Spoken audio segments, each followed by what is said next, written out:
खान साहब ने बड़ा क्लियर कहा है, जो कल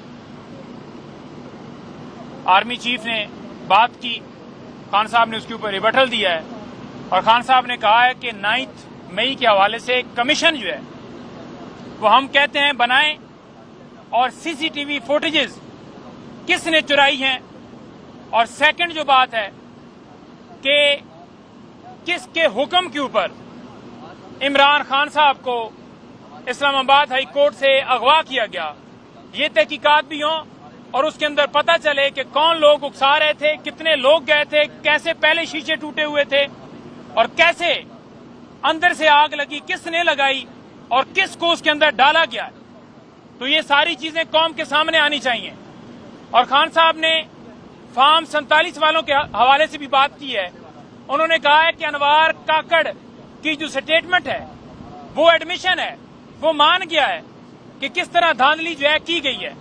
और कमिश्नर रावलपिंडी का बयान, अनवार काकड़ की स्टेटमेंट, ये दोनों अहम स्टेटमेंट्स हैं और इसके ऊपर ही जो हमारा मौकफ है वो बड़ा क्लियर हो गया है कि किस तरह धांधली की गई है।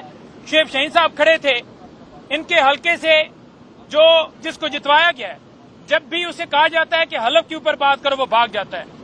जब भी अदालत कहती है कि आप ले आए फॉर्म 45, वो नहीं लेकर आते, कहते हैं हमारे पास कॉपी ही नहीं है।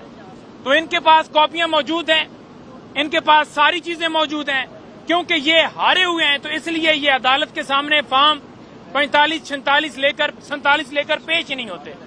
और खान साहब ने यह भी कहा है कि दुबई लीक्स के हवाले से खान साहब ने जो मौक़िफ़ इख्तियार किया, उन्होंने कहा है कि मैंने जो भी मेरी इनकम हुई, हमेशा जो मैंने पूरी दुनिया में मैं क्रिकेट जो है वो खेलता रहा, मैंने पैसा पाकिस्तान में लेकर आया, लेकिन ये पैसा पाकिस्तान से बाहर क्यों लेकर जाते हैं? क्या ये मुहिब वतन पाकिस्तानी है? क्या ये सोचते हैं कि ये इकॉनमी जो है ये बाहर पैसा ले जाने से बेहतर होगी?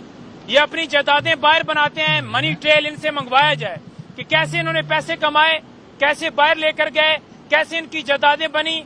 गंदम स्कैंडल के ऊपर बिल्कुल खामोशी इख्तियार कर दी गई, दुबई लीज के ऊपर बिल्कुल खामोशी इख्तियार कर दी गई और एक सिर्फ 9 मई की पादाश में पीटीआई को टारगेट किया जा रहा है। इमरान खान डट के खड़ा है, डेथ सेल के अंदर है।